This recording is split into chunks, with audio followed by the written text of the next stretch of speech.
নমস্কার এভরিওয়ান, সবাইকে ওয়েলকাম করছি নতুন আরেকটি রেসিপি দেখার জন্য। আশা করি যে যেখান থেকে ভিডিওটি দেখছেন সবাই সুস্থ আছেন এবং ভালো আছেন। আজকে ময়দা দিয়ে ফুচকা রেসিপি। ফুচকা আমরা কম বেশি সবাই পছন্দ করি, আর সে ফুচকা যদি ঘরেই তৈরি হয় তাহলে মন্দ হয় না। তাছাড়া এই ফুচকাটা দীর্ঘদিন পর্যন্ত সংরক্ষণ করে খাওয়া যাবে। আর অনেকেই আছেন তেলটা পছন্দ করেন না, বিনা তেলে কিভাবে ফুচকাটা ভাজানো হবে সেটাও আমি আজকে দেখাবো। আশা করি ভালো লাগবে। ফুচকাগুলো তৈরি করার জন্য এখানে আমি আটা, ময়দা এবং সুজি নিয়েছি। এই তিনটে উপকরণ দিয়ে আমি ফুচকাগুলো তৈরি করে নেব। প্রথমে একটা পাত্রে হালকা কুসুম গরম জল নিয়ে নিলাম, আর স্বাদ মতো লবণ দিয়ে দিব। এবার সামান্য পরিমাণে একটু ফুড কালার ব্যবহার করব। এই ফুড কালারটা ব্যবহার করলে ফুচকার কালারটা ভালো আসবে, দেখতে ভালো লাগবে। তবে আপনারা চাইলে স্কিপ করতে পারেন।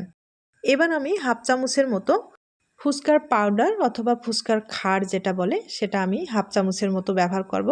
আর এটা দিলে ফুচকাটা ফুলবে এবং স্বাদটা দ্বিগুণ বাড়িয়ে তুলবে। প্রথমে আমি ময়দা দিয়ে দিব প্রায় 100 গ্রামের মতো। আমি কিন্তু মাপটা বলে দিচ্ছি, আপনার প্রয়োজন অনুযায়ী ব্যবহার করতে পারেন। এরপরে আটা দিয়ে দিব 50 গ্রামের মতো। আর আপনারা কিন্তু আটা অথবা ময়দা দুইটার মধ্যে একটা ব্যবহার করতে পারেন। এরপরে এখানে আমি 100 গ্রামের মতো সুজি ব্যবহার করলাম। সুজিটা কিন্তু আমি গুঁড়ো করিনি, আস্ত যেটা সেটাই রয়েছে, তবে একটু বড় দানাটা মনে হচ্ছে, কোনো সমস্যা নেই। এখন খুব ভালোভাবে মিশিয়ে নিতে হবে। এরপরে একটা ডো তৈরি করে নিতে হবে, আর এই ডোটা কিন্তু শক্ত করা যাবে না, নরম করে তৈরি করে নিতে হবে। আর সুজি যেহেতু দেওয়া আছে, এই ডোর যে নরম ভাবটা সেটা কিন্তু থাকবে না, জলটা অনেকটাই টেনে নেবে। তার জন্য যেটা করতে হবে, এই মিশ্রণটা প্রায় 20 মিনিটের মতো রেস্টে রাখতে হবে। তাহলে সব কিছু সেট হয়ে যাবে আর ডোটা তৈরি করতে সুবিধা হবে। আমি একটা ঢাকনা দিয়ে 20 মিনিটের মতো রেস্টে রেখে দিব। 20 মিনিট হয়ে গেছে। এবার ডোটাকে খুব ভালোভাবে মথে নিতে হবে, আর একটু সময় নিয়ে মথে নিতে হবে। আমি হাতে হালকা করে একটু তেল লাগিয়ে নিলাম, তাহলে ডোটা তৈরি করতে সুবিধা হবে।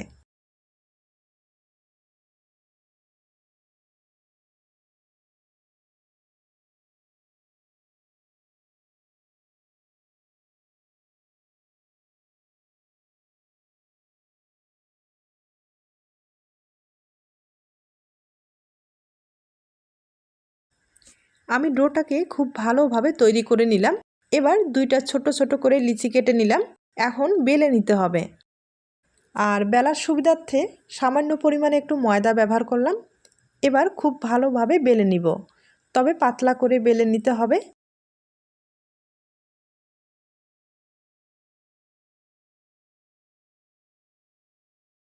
আমি একটা রুটি বেলে নিলাম, একইভাবে আরেকটা রুটি বেলে নিতে হবে। আর বেলে নেওয়ার পরে দুইটাই কিন্তু একসাথে আবারও বেলে নিতে হবে।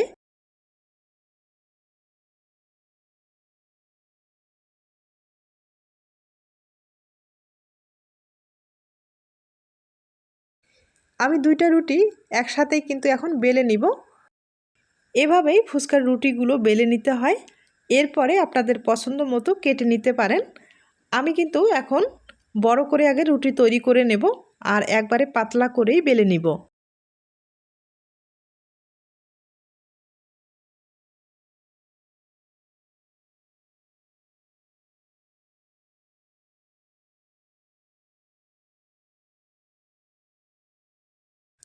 আমি রুটিটাকে একবারে বড় করে বেলে নিলাম। এবার একটা কুকি কাটার নিলাম, আর কুকি কাটার দিয়ে আমি কেটে নিব। তবে আপনারা পছন্দ মতো কেটে নিতে পারেন। আর এখন খুব ভালোভাবে আমি এভাবে কেটে নিব। এই ফুচকাগুলো বড় ছোট করে তৈরি করা যাবে, কোনো সমস্যা নেই। আমি মাঝারি সাইজ করেই কেটে নিব।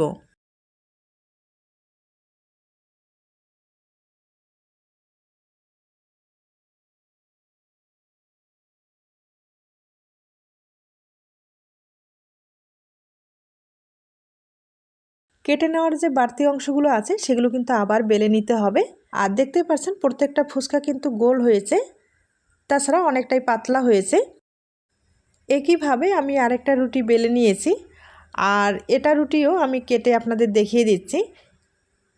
এই ফুচকাগুলো কেটে নেওয়ার পরে রোদ্রে শুকাতে হবে, আর রোদ্রে শুকালেই আপনারা দীর্ঘদিন পর্যন্ত সংরক্ষণ করতে পারবেন।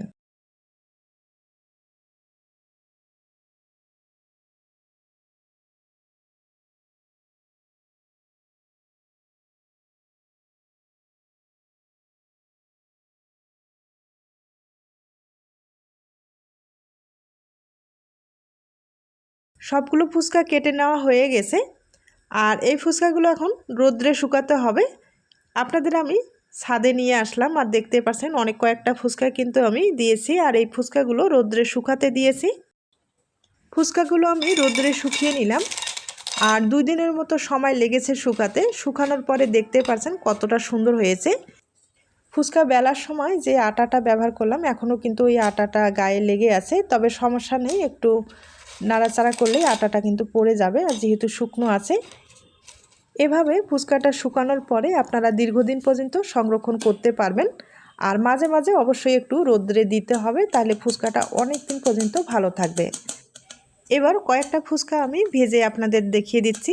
এরপরে বিনা তেলে কিভাবে ফুচকা ভাজবেন সেটা একবার দেখিয়ে দিব। ফুচকাগুলো দেখতেই পাচ্ছেন তেলে দেওয়ার সাথেই কিন্তু ফুলে উঠছে। আর এই ফুচকাগুলো কিন্তু হালকা আছে ভেজে নিতে হবে, তাহলে কিন্তু দোকান থেকে যে ফুচকা আমরা কিনে থাকি রেডিমেড ফুচকা, সেই ফুচকার মতোই কিন্তু হয়েছে, দেখতেই পাচ্ছেন।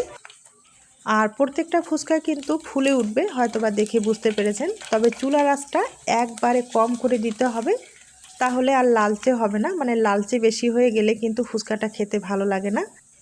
আলতোভাবে এভাবে নেড়ে চেড়ে হালকা একটু লালচে করে ফুচকাগুলোকে তুলে নিতে হবে, তাহলে ওই ফুচকাটা খেতে ভালো লাগবে।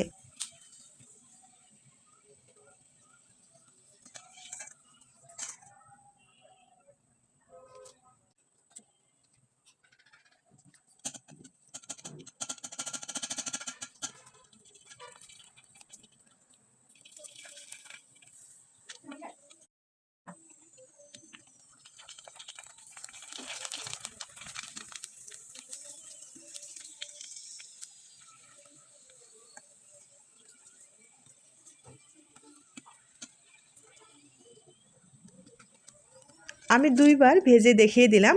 এবার যারা তেল পছন্দ করেন না তাদের জন্য কিন্তু এবার আমি ভেজে দেখিয়ে দিচ্ছি। আমি সামান্য পরিমাণে কড়াইয়ে লবণ দিয়ে দিলাম। লবণটা ভালোভাবে একটু গরম করে নিতে হবে। ফুচকা কয়েকটা দিয়ে আমি ভেজে আপনাদের দেখিয়ে দিচ্ছি। লবণে কিন্তু খুব সুন্দর ফুচকা ভাজানো যায়। আর হয়তোবা ভাবছেন যে লবণাক্ত ফুচকাগুলো হবে কি না, মোটেও হবে না, তবে তেলেরগুলো একটু বেশি ফুলবে, আর লবণের যেগুলো ভাজানো হবে সেগুলো একটু সামান্য পরিমাণে কম ফুলবে। যারা তেল পছন্দ করেন না তারা কিন্তু এভাবে ভেজে খেতে পারেন। আর দেখতে পাচ্ছেন ফুচকাগুলো কতটা সুন্দর হয়েছে বিনা তেলে। একইভাবে আমি আরেকবার দেখিয়ে দিচ্ছি।